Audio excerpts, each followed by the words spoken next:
Okay. Hello, everybody. This is JD. Don't pay no attention to anyone running around behind me like Barbara, my wife. You just missed her. She ran behind and said hello a few minutes ago, and I thought I was recording. Turns out I wasn't. Okay, why am I doing this recording?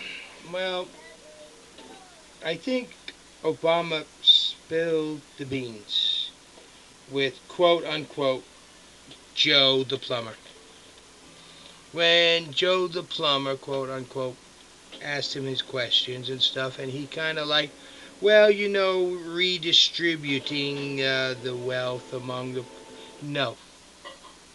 Since when does Congress have the authority to take money from one group of people earning it and giving it to another?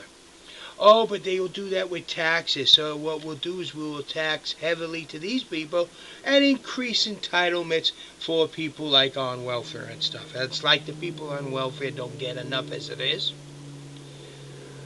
I mean, it's pretty bad when I go to the supermarket and I have to buy the cheap cuts of meat while I see these people with food stamps buying the best cuts of meat in the store.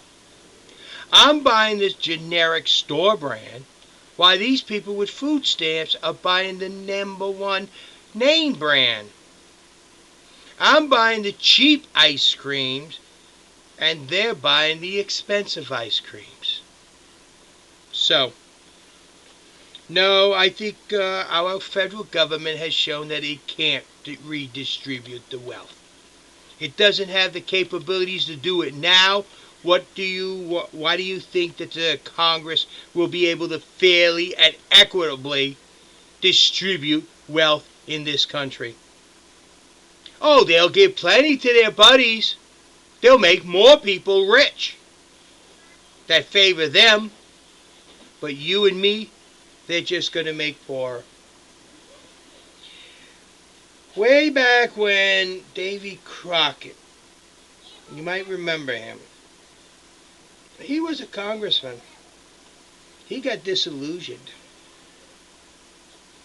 because of the corruption in Congress back then. That's why he left Congress. But I believe it was Davy Crockett, don't quote me for this, but at one time he was walking down the road talking to people, and he come up to one farmer. And he asked the farmer to vote for him. And the farmer said, no, I'm not voting for you anymore because you're giving away my money. That's right. And that's what Congress wants to do. Give away your money.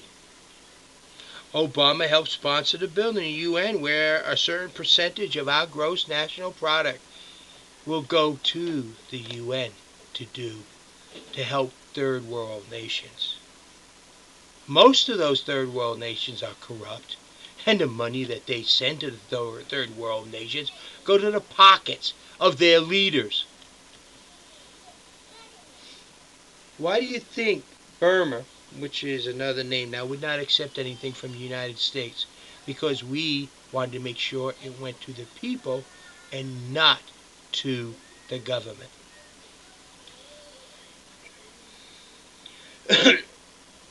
You're going to have to take a serious look at this election.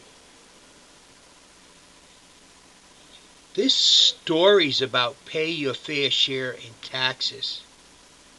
Joe Biden doesn't. I mean, listen to what he says about the plumbers that live in his neighborhood. I mean, yeah, he's probably correct. The plumbers in his neighborhood don't make $250,000 because he lives where there's $3, $4, $5 million homes. So if there's a plumber living there, he better be making more than $250,000 a year because he can't afford the monthly payments on his house. Maybe that's why that house down the street from him is in foreclosure. It was a plumber. So, bottom line is, what do you want for a president? You better seriously start looking. Do you want someone like Obama, who's just about copied everything I said and means none of it? Do you want someone like McCain, who really knows there's problems, but's not much of a leader? Or do you want someone who's going to stand up and be counted for you? Do you want someone that's going to say, hey, don't even think about increasing taxes. It's way too big now. Start looking at how to reduce it and look at other ways to get revenue. Do you want someone who's going to say, whoa, we got to put restrictions, ecology, this on our development of our economy because? Or do you want someone who says, the purpose of our Congress is to enhance and develop our economy? Do you want someone in the White House who's going to say, whoa, you can't make but so much money because if you do, we got to take it and give it to the poor people? Or do you want someone who says you have the right to earn the living by the sweat of your brow? And what you earn belongs to you, not for me to distribute. That's your choice. You got to make the decision. You get the vote. Do you want someone who's going to tell you how to live your life? Or do you want someone that's going to say you have the right to live your life? You decide. It's your vote. But remember, if you want to go with JD, I'm going to write it, which means you're probably going to have to demand it in some states. A lot more than most. And my vice president is probably going to have to be in accordance with the Constitution.